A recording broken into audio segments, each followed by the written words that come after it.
Nabulilyaso ang drag racing o karera ng mga motorsiklo na gagawin sana ng ilang kabataan sa Mindanao Avenue sa Quezon City. Inireklamo kasi sila ng ilang motorista matapos maging hadlang sa daloy ng trapiko. May live report si Oscar Oida. Oscar.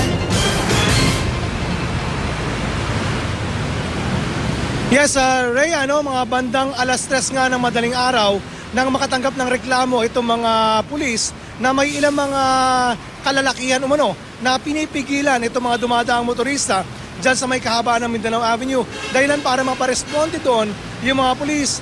Ganun na lamang ang kanilang pagkabigan na pag-alaman nila na isa palang illegal na drag racing ang ipinaplano sana doon sa naturang lugar. Dahilan para nga papigilan nila etong dapat sanang napipintong drag racing.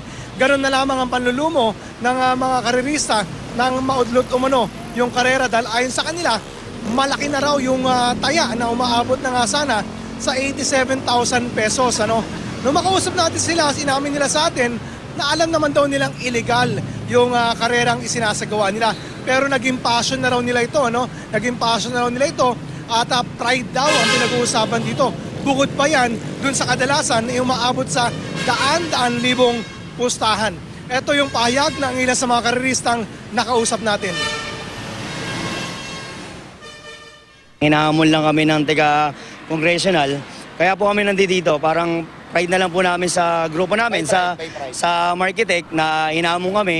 Humingi kami ng tawad dahil na-interrupt namin yung traffic. Pero every time naman ng racetrack na, humingi naman kami ng abiso sa kanila na within 5 seconds, pagbigyan nyo kami, within 10 seconds, tapos na rin yung karera. Sa mga pulis, may respeto kami lahat. Bilang motorista, lahat nire-respeto namin. Kung hindi pwede, di hindi pwede.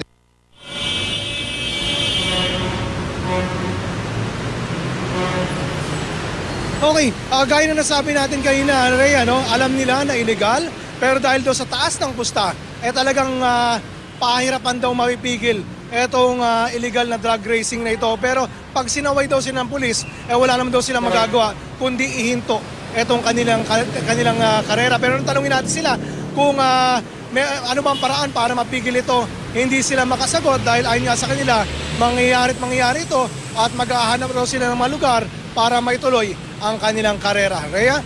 Maraming salamat, Oscar Oida.